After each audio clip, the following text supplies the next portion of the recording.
Baik, Assalamualaikum warahmatullahi wabarakatuh. Mahasiswaku yang kami hormati, kami cintai, kami banggakan. Eh, untuk materi hukum acara perdata 23 Maret kita akan sampaikan tentang materi banding, ya, upaya hukum biasa. Halaman 34, saudara punya buku ya. Undang-undang banding diatur di dalam Undang-Undang Nomor 20 Tahun 1947 ya, yang ada di dalam RBG, Reglement Buiten Gewesten. Itu HIR-nya hukum acara perdata untuk Jawa dan Madura. Kita ingat bahwa hukum acara perdata itu untuk di Indonesia itu ada dua. Untuk hukum acara perdata di Jawa dan Madura namanya HIR, Herzien Indonesisch Reglement, ya. Baik. Kemudian banding ini diatur di dalam pasal 199 sampai 205. Kalau orang mengajukan upaya hukum namanya banding, maka pemeriksaan akan diulangi oleh pengadilan tinggi. Atau pengadilan tinggi itu disebut juga istilah pengadilan tingkat 2. Ada istilah-istilah lain kalau di pengadilan negeri itu disebut dengan pengadilan tingkat 1. Sedangkan untuk Mahkamah Agung disebut pengadilan kasasi. Jadi bukan pengadilan tingkat 3.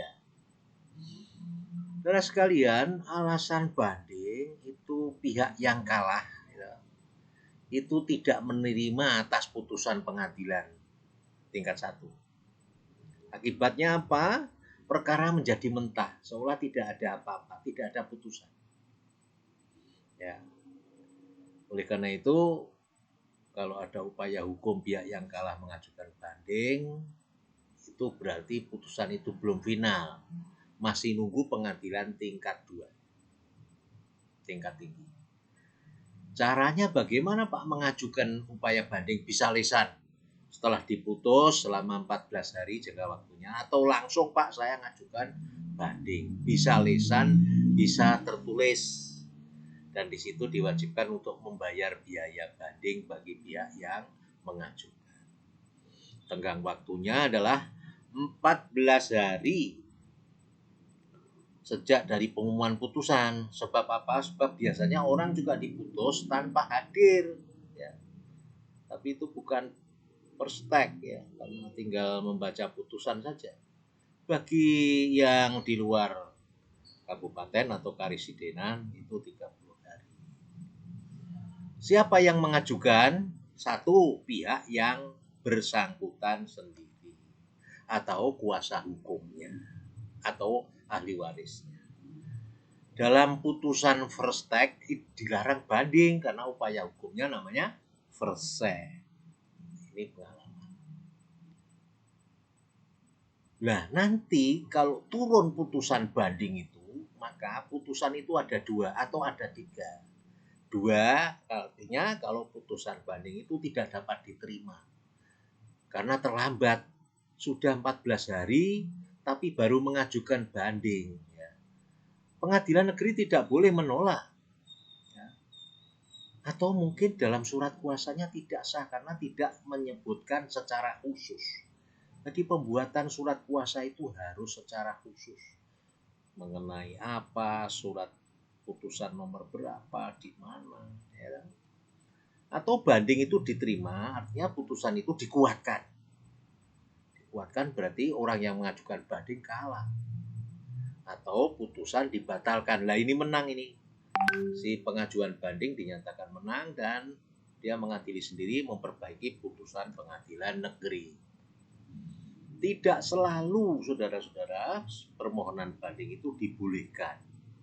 Yang dibolehkan adalah putusan pengadilan negeri mengenai perkara yang harganya lebih dari 100 rupiah. Nah, sekarang kan karena semua perkara lebih dari 10.000, 100.000, 1 juta, maka semua dapat diajukan banding. Bedanya apa Pak dengan kasasi? Bedanya dalam hal banding, memori atau alasan-alasan banding itu tidak harus dibuat. Pak, saya banding titik. Tapi dalam kasasi 14 hari sudah lewat, kemudian diajukan permohonan banding oleh salah satu pihak, maka pengadilan negeri tidak boleh menolak, tetapi wajib meneruskan ke pengadilan tinggi. Sebab yang berhak menolak atau menerima permohonan banding adalah pengadilan tinggi. Kalau kasasi, memorinya tadi wajib dibuat, ya, memori. Tanpa membuat memori maka kasasi tidak akan dikabulkan. Kasasi undang-undangnya nomor 14 tahun 85 tentang Mahkamah Agung. Terhadap putusan-putusan yang diberikan dalam tingkat akhir oleh pengadilan lain dari Mahkamah Agung, demikian pula terhadap putusan pengadilan yang dimintakan banding dapat dimintakan kasasi. Kita ketahui bersama bahwa yang namanya lingkungan peradilan ada pengadilan agama, pengadilan negeri, pengadilan tata usaha, dan pengadilan militer. Nah, ini semua muaranya ke Mahkamah Agung. Mahkamah Agung, maka semua perkara yang diberikan dari putusan akhir pengadilan lain dan Mahkamah Agung dapat dimintakan banding atau kasasi. Jadi apabila pihak yang bersangkutan belum atau tidak mempergunakan hak melawan hukum putusan pengadilan yang ditentukan di luar pengadilan tergugat atau hak memohon ulangan pemeriksaan perkara oleh pengadilan tinggi, permohonan kasasi tidak dapat diterima. Jadi orang tidak boleh mengajukan setelah diputus pengadilan negeri terus kasasi, tidak boleh. Itu hukum pidana, itu hukum perdata, tidak boleh. Harus upaya hukum melalui pengadilan tinggi dulu. Ketentuan pokok kasasi diatur dalam Undang-Undang 14 tahun 1985 yang menyatakan bahwa Undang-Undang nomor 1365 sepanjang mengenai ketentuan tentang Mahkamah Agung tidak berlaku. Artinya bahwa semua peraturan pelaksanaan yang telah ada mengenai Mahkamah Agung dinyatakan tetap berlaku selama ketentuan baru yang berdasarkan Undang-Undang 1485 belum dikeluarkan dan sepanjang peraturan itu tidak bertentangan dengan Undang-Undang 14 1985. Pertanyaan berikutnya, siapa permohonan kasasi diajukan? Kepada siapa? Kepada panitera pengadilan yang menjatuhkan putusan, ya. Tapi sekarang itu kebiasaan ini langsung ke Mahkamah Agung melalui pengadilan negeri atau pengadilan tinggi karena kasasi. Akan tetapi dapat diajukan juga ke pengadilan yang memutus perkara pada tingkat pertama, ya. Jadi bukan kepada panitera Mahkamah Agung, ya, tapi pengadilan tingkat pertama. Permohonan kasasi dapat diajukan baik secara lisan maupun tertulis, tenggang waktunya adalah 14 hari sesudah putusan atau penetapan yang dimaksud sudah diberitahukan kepada pemohon. Undang-Undang nomor 1485 pasal 4. Dalam waktu 14 hari setelah permohonan yang dimaksud didaftarkan, pemohon kasasi wajib menyampaikan memori kasasi. Jadi ini yang wajib ini. Yang tadi saya bedakan dengan banding. Kalau banding tuh saya upaya banding, Pak, wis ora usah gawe alasan kenapa saudara banding. Tapi kasasi wajib. Tanpa membuat memori maka kasasi tidak akan diterima. Permohonan kasasi yang melalui tembang waktu yang telah ditentukan dalam pasal 46, penerimaan memori kasasi yang melalui tenggang waktu yang ditentukan pasal 47 Undang-Undang 1485 harus dinyatakan tidak dapat diterima. Apalagi tidak membuat atau tidak mengajukan risalah banding atau kasasi. Dalam mengajukan kasasi, alasan-alasan yang dapat dipakai sebagaimana Undang-Undang nomor 1485 dan pasal 30 tidak berwenang atau melampaui batas wewenang. Jadi putusan di bawahnya itu melampaui batas wewenang. Salah menerapkan atau salah melanggar hukum yang benar, lalai memenuhi syarat yang diwajibkan oleh peraturan perundangan yang dengan kelalaian itu mengancam batalnya putusan yang bersangkutan. Mengajukan kasasi atau memori kasasi yang disertai alasan adalah syarat mutlak, karena memori kasasi harus dimasukkan selambat-lambatnya 14 hari sesudah mengajukan permohonan kasasi. Pihak lawan berhak membuat atau mengajukan jawaban yang disebut kontra memori kasasi. Tenggat waktunya sama, 14 hari sejak tanggal ditetapkan salinan memori kasasi dalam pasal 14 ayat 3 Undang-Undang Nomor 14. Sekarang upaya hukum luar biasa disebut request sipil, ya, diatur RV. Bahasanya request sipil itu RV. Sekarang peninjauan kembali diatur dalam pasal 66 sampai dengan 77 Undang-Undang 1485 tentang Mahkamah Agung. Ya, peninjauan kembali itu kalau pidana namanya herzining. Permohonan peninjauan kembali dapat diajukan baik secara tertulis maupun lisan. Peninjauan kembali tidak menangguhkan atau menghentikan pelaksanaan putusan pengadilan dan dapat dicabut selama belum diputus, serta hanya dapat diajukan satu kali saja. Pasal 66. Alasan-alasan orang mengajukan PK pasal 67 apabila putusan didasarkan pada kebohongan atau tipu muslihat dari pihak lawan yang diketahui setelah perkara itu diputus, atau pada suatu keterangan saksi atau surat-surat bukti yang kemudian oleh hakim pidana dinyatakan palsu. Apabila setelah perkara diputus diketemukan surat-surat yang menentukan yang pada waktu perkara diperiksa tidak dapat diketemukan.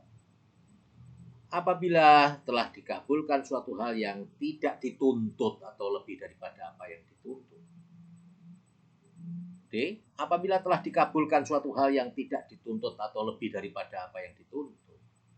E. Apabila antara pihak yang sama mengenai soal yang sama atas dasar yang sama oleh pengadilan yang sama telah diberikan putusan satu dengan yang lain bertentangan. F. Apabila dalam suatu putusan terdapat ketentuan-ketentuan yang bertentangan satu sama lain. Permohonan PK harus diajukan sendiri, ya, yaitu pihak yang berperkara, ahli waris atau kuasa hukum. Pasal 67 180 hari sejak tadi kapan itu tenggat waktunya, ya. Menyatakan 180 hari peninjauan kembali. Huruf A sejak diketahui kebohongan. Huruf B sejak ditemukan surat bukti. Huruf C, D, F sejak putusan telah mempunyai kekuatan hukum tetap dan sudah diberitahukan. Huruf E sejak putusan yang terakhir dan bertentangan itu sama kekuatan hukum tetap yang telah diberitahukan. Baik, saudara sekalian, ini ada contoh-contoh soal Pak Jais. Kita lanjut saja, ya. Baik, ini soal-soal untuk penalaran, ya. Saudara baca juga karena ini apa? Ini contoh konkret daripada lingkungan peradilan, upaya hukum, beban pembuktian, dan seterusnya. Pada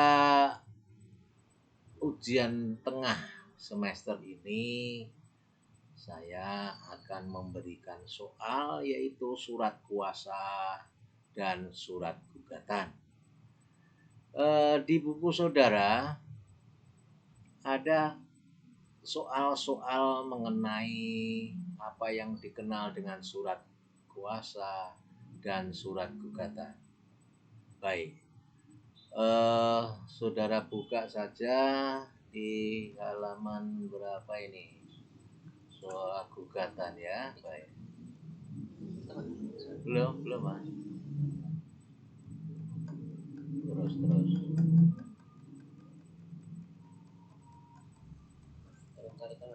Betul. Skip. Nanti kan sesuai. Baik, terus studi kasus, masih studi kasus.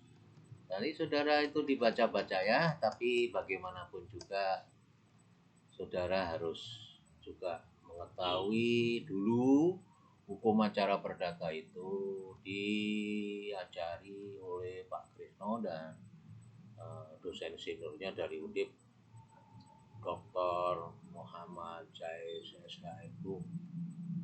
Nah, ini bukunya, soalnya, dan kemudian saya memfokuskan karena saudara ini harus profesional, maka pada mahasiswa S1 itu harus bisa menguasai soal kasus. Soal kasus. Baik, saudara sekalian, sebentar lagi kita akan melihat contoh daripada surat gugatan. Surat gugatan dan surat kuasa. Ya, bentar Mas. Ya, agak lama enggak apa-apa dia. Ya, baik. Ini menyangkut apa yang pernah diterangkan oleh Pak Krisno tentang lingkungan peradilan, tentang kelas pengadilan, ya, organisasi pengadilan, tugas hakim, tugas panitera, ya. Kalau mahasiswa mau membaca ini itu belum 17 kali. Nah ini pengertian tentang tuntutan dan hak gugatan. Ini ada contoh kasus di mana saudara bisa melihat cara membuat surat gugatan. Ada beberapa teori, tapi di dalam teori lain sama praktek. Jadi biasanya seorang advokat itu akan menjadi sukses manakala mereka mempunyai jam terbang yang tinggi. Karena pada prinsipnya baik surat kuasa, surat gugatan itu bisa copy paste. Surat perceraian misalnya, wah gampang tinggal ganti orangnya. Ya. Tuntutannya, petitum, fundamentumnya. Nah ini adalah bentuk surat dari gugatan ya. Contoh surat gugatan pada kasus sewa menyewa. Di halaman buku saudara halaman 58. Ini sudah juga ketinggalan nama istilahnya yang bertanda tangan di bawah ini itu advokat ya, bukan pengacara atau penasihat hukum. Menunjukkan kantornya untuk dan atas nama kuasa dari siapa. Ini orang yang dirugikan. Yang dirugikan kebetulan namanya Pak Safi'i ya, kerjaan swasta. Mengajukan tergugat karena apa? Sujatmiko ini dia menyewa tapi tidak mau pergi gitu ya. Orang tidak boleh main hakim sendiri, maka harus diuraikan. Ya, di dalam gugatan itu fundamentum hal-hal yang harus diceritakan peristiwanya. Petitum apa yang dituntut ya. Jadi dimulai dari perjanjian sewa ya, 2 tahun dengan harga ya diterang. Tidak boleh mengatakan beberapa tahun yang lalu. Tidak boleh, harus pasti ya. Gugatan kalau beberapa tahun yang lalu dengan bayar uang sewa banyak sekali, itu nggak di NO Mas. Ya Mbak, itu di need on faculty, harus pasti. Berakhirnya sewa, tergugat masih menempati rumah walaupun sudah disomasi gitu ya. Karena orang tidak boleh main sendiri, itu disebut one prestasi, maka berikutnya penggugat menderita kerugian, hilangnya keuntungan yang bisanya disewa kepada orang lain juga. Bahkan ini menuntut kepada uang paksa, uang. Nah, sedangkan permintaannya dia minta supaya mengabulkan gugatan penggugat. Ya. Menyatakan sita berharga atas barangnya itu. Menghukum tergugat biaya perkara. Putusan itu dapat dilaksanakan lebih dahulu. Ini kuasa hukumnya. Baik. Ada lagi bentuk surat gugatan yang dilakukan dengan surat gugatan khusus dalam perkara perdata. Ini surat kuasa ini contohnya. Yang bertanda tangan di bawah ini nama ya, nama yang memberi kuasa. Memberi kuasa kepada nama siapa kalau itu perorangan ya. Khusus untuk mengajukan gugatan perkara melawan siapa, di mana ya. Itu blanko itu sudah hampir sama. Yaitu penerima kuasa bisa membela hak, mengurus kepentingan, lakukan semua. Boleh bertindak dalam hal hukum terhadap setiap orang. Kuasa boleh Apakah format ini harus sama Pak? Tidak, ya, tidak boleh, ya, menurut bahasa. Nah, yang penting ono tulisannya penerima kuasa ini dapat memindah tangankan sebagian atau seluruhnya kepada orang lain, kepada kuasa hukum lain, disebut hak substitusi. Jadi kalau Pak Krisno dapat kuasa dari saudara, lalu Pak Krisno ini berhalangan hadir, maka awalnya surat kuasa ini harus ada tulisan penerima kuasa dapat memindah tangankan kekuasaannya sebagian atau seluruhnya kepada orang lain dan berhak menolak kembali. Baik, saudara sekalian, saya kira itu dulu ya. Nanti berikutnya minggu depan saya akan mulai dengan tugas membuat surat kuasa dengan adanya soal yang telah saya tentukan, baik itu kelas A, B, C, dan kelas paralel. Demikian Kumacara Perdata saya nyatakan cukup. Terima kasih. Assalamualaikum warahmatullahi wabarakatuh. Ya.